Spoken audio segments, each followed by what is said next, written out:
আসসালামু আলাইকুম। সবাইকে স্বাগত জানাচ্ছি আমার দেশ টপ নিউজে। সঙ্গে আছি নাইমুল ইসলাম।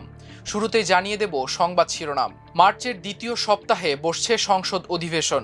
শিক্ষা ব্যবস্থা ও কর্মসংস্থান নিয়ে প্রধানমন্ত্রীর বৈঠক। ঈদের আগে ইমাম মুয়াজ্জিনদের সম্মানী দেবে সরকার। মোংলা বন্দরের সক্ষমতা পুরোপুরি কাজে লাগাতে চায় সরকার। নির্বাচন পরবর্তী সহিংসতা বন্ধের দাবি মিয়া গোলাম পরোয়ারের। শাহজালাল বিমানবন্দরে এয়ার রাইফেলস সহ আটক এক।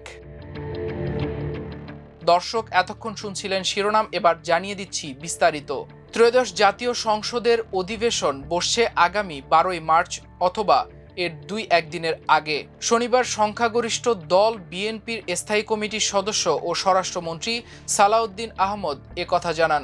তিনি বলেন, জাতীয় সংসদের প্রথম অধিবেশন বসবে আগামী মাসের 12ই মার্চ অথবা এর একদিন আগে। এই অধিবেশনে স্পিকার ও ডেপুটি স্পিকার নির্বাচন হবে।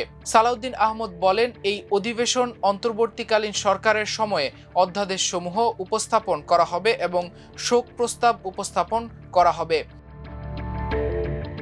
শিক্ষা ব্যবস্থাকে আনন্দমুখর ও কর্মমুখী করে গড়ে তোলা, কর্মসংস্থানের সুযোগ বাড়ানো এবং ক্রীড়া অবকাঠামো ও প্রশিক্ষণ সুবিধা সম্প্রসারণের বিষয়ে সভা করেছেন প্রধানমন্ত্রী তারেক রহমান। শনিবার রাজধানীর তেজগাঁওয়ে প্রধানমন্ত্রীর কার্যালয়ে নতুন প্রধানমন্ত্রী তারেক রহমানের সভাপতিত্বে বৈঠকটি অনুষ্ঠিত হয়। পরে প্রধানমন্ত্রীর প্রেস সচিব সালেহ শিবলি এ তথ্য নিশ্চিত করে বলেন, সভায় সংশ্লিষ্ট মন্ত্রী, প্রতিমন্ত্রী, ঊর্ধ্বতন কর্মকর্তারা উপস্থিত ছিলেন। এদিকে প্রধানমন্ত্রী তারেক রহমানের সঙ্গে সৌজন্য সাক্ষাৎ করেছেন বিমান বাহিনীর প্রধান air chief marshal Hasan Mahmud Khan ও নৌবাহিনীর প্রধান অ্যাডমিরাল এম নাজমুল হাসান। শনিবার তাদের মধ্যে এ সাক্ষাৎ অনুষ্ঠিত হয়। বিএনপির ভেরিফাইড ফেসবুক পেজের এক পোস্টের মাধ্যমে বিষয়টি জানানো হয়। এতে বলা হয়, সাক্ষাৎকালে নৌ ও বিমান বাহিনীর প্রধান দেশের আকাশসীমা ও জলসীমায় সার্বিক নিরাপত্তা, সুনীল অর্থনীতি, সমুদ্র সম্পদ রক্ষা এবং বিমান ও নৌবাহিনীর সক্ষমতা ও আধুনিকায়নের বিষয়ে গুরুত্বপূর্ণ আলোচনা করেন। এ সময় প্রধানমন্ত্রী বাংলাদেশের বিমান ও নৌবাহিনীর পেশাদারি, দেশপ্রেম এবং সমুদ্র সীমা সুরক্ষায় তাদের নিরলস প্রচেষ্টার ভূয়সী প্রশংসা করেন। এর আগে প্রধানমন্ত্রী তারেক রহমান এই প্রথম তেজগাঁওয়ের কার্যালয় অফিস করেন। শনিবার সকাল 10টা 10 মিনিটে তিনি প্রধানমন্ত্রীর কার্যালয়ে আসেন। এ সময় কার্যালয়ের মুখ্য সচিব ABM আব্দুস সাত্তার ও অতিরিক্ত প্রেস সচিব আতিকুর রহমান রুমন প্রধানমন্ত্রীকে স্বাগত জানান। নির্বাচনের প্রতিশ্রুতি বাস্তবায়নের অংশ হিসেবে ইমাম মুয়াজ্জিনদের সম্মানী ভাতা দেবে তারেক রহমানের নেতৃত্বাধীন বিএনপি সরকার। তবে এই সম্মানী কত টাকা তা এখনো নির্ধারণ করেনি সরকার। ঈদের আগেই কয়েকটি এলাকায় এই কার্যক্রম শুরু হবে বলে সরকারের তরফ থেকে জানানো হয়েছে। শনিবার দুপুরে রাজধানীর তেজগাঁওয়ে প্রধানমন্ত্রীর কার্যালয়ের ফটকে তার উপদেষ্টা মাহদি আমিন এসব কথা জানান। মাহদি জানান, নির্বাচনের আগে বিএনপির অন্যতম প্রতিশ্রুতি ছিল মসজিদের ইমাম, মুয়াজ্জিন ও খতিব সহ বিভিন্ন ধর্মগুরুদের সম্মানী ভাতা প্রদান করা। ক্ষমতায় এসে সেই ধারাবাহিকতায় বিএনপি সরকার ঈদুল ফিতরের আগেই প্রাথমিকভাবে এই কার্যক্রম শুরু করবে। পর্যায়ক্রমে সারা দেশে তা চালু হবে। কত টাকা সম্মানী ভাতা প্রদান করা হবে জানতে চাইলে তিনি বলেন, আন্তঃমন্ত্রণালয়ের বৈঠকে তা চূড়ান্ত করা হবে। সড়ক পরিবহন ও সেতু, রেলপথ এবং নৌ পরিবহন মন্ত্রী শেখ রবিউল আলম রবি বলেছেন, দেশের দ্বিতীয় বৃহত্তর সমুদ্র বন্দর মোংলার পূর্ণ সক্ষমতা কাজে লাগানোর পরিকল্পনা করছে সরকার। শনিবার দুপুরে মোংলা বন্দর পরিদর্শন শেষে তিনি একথা বলেন। মন্ত্রী বলেন, দক্ষিণ পশ্চিমাঞ্চলের অর্থনৈতিক সম্ভাবনাকে কাজে লাগাতে মোংলা বন্দরকে আরও কার্যকরভাবে ব্যবহার করতে চায় সরকার। বিগত সরকারের সময় বন্দর নিয়ে হওয়া বিভিন্ন চুক্তি বাতিল হবে কিনা এমন প্রশ্নে তিনি জানান, সেসব চুক্তি পর্যালোচনা করা হবে। দেশের স্বার্থে সহায়ক হলে সেগুলো সংশোধন করে বহাল রাখা হতে পারে।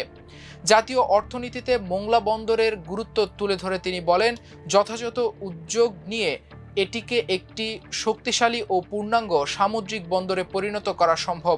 বর্তমানে রেল ও নৌ যোগাযোগ ভালো থাকলেও সেগুলোকে আরও আধুনিক ও গতিশীল করার প্রয়োজন রয়েছে।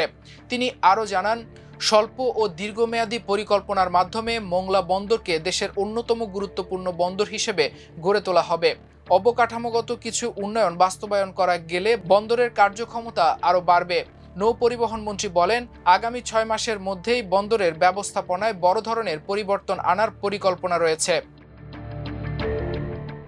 জামায়াত ইসলামীর সেক্রেটারি জেনারেল মিয়া গোলাম পরোয়ার বলেছেন, নির্বাচন পরবর্তী বিরোধী দলের নেতাকর্মীদের উপর হামলা, নির্যাতন, হত্যা ও ব্যবসা প্রতিষ্ঠানে লুটপাট অবিলম্বে বন্ধ করতে হবে। এসব সহিংসতা বন্ধ না হলে বাংলাদেশ আবারও অভ্যুত্থানের মুখোমুখি হতে পারে বলে সতর্ক করেন তিনি। শনিবার সকালে খুলনা অঞ্চলে বাংলাদেশ জামায়াত ইসলামীর কার্যালয়ে অনুষ্ঠিত এক সভায় প্রধান অতিথির বক্তব্যে এসব কথা বলেন তিনি। জামায়াতের সেক্রেটারি জেনারেল দাবি করেন, নির্বাচনের ফল ঘোষণায় অনিয়ম ও পরবর্তী সহিংসতা দেশের মানুষের স্বপ্ন ভেঙে দিয়েছে। তিনি বলেন, সারা দেশে নেতাকর্মীদের উপর হামলা ও লুটপাটের ঘটনা ঘটেছে এবং ফলাফল ঘোষণার যেসব অনিয়মের অভিযোগ উঠেছে তা তদন্তে কোনো টালবাহানা করা উচিত নয়।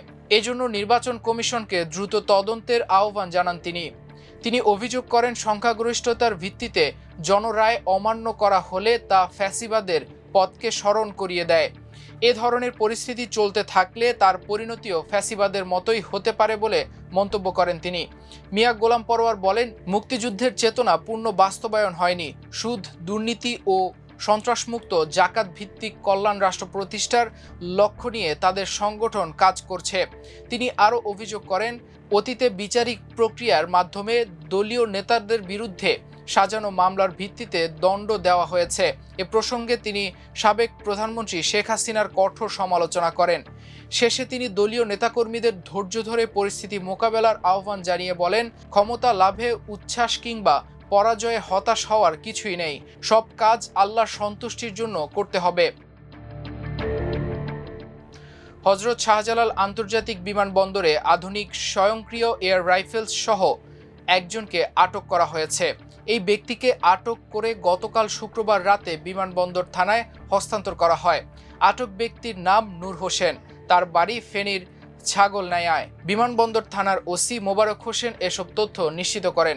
বিমানবন্দর সূত্র জানায়, ফিটস এয়ারের একটি ফ্লাইটে করে দুবাই থেকে শ্রীলঙ্কা হয়ে বাংলাদেশে আধুনিক অস্ত্র আসছে এমন গোয়েন্দা সংবাদের ভিত্তিতে শাহজালাল বিমানবন্দরে নজরদারি বাড়ানো হয়। রাত 8টার দিকে ফ্লাইটটি অবতরণ করে। পরে ফ্লাইটটিতে থাকা যাত্রী নূর হোসেনকে আটক করে জিজ্ঞাসাবাদ করা হয়। তিনি জানান, সাইকেলের পার্টসের ভেতরে এয়ার রাইফেলসটির পার্টস বাই পার্টস রয়েছে। পরে কাস্টমস ও গোয়েন্দা কর্মকর্তারা তল্লাশি করে তা জব্দ করে।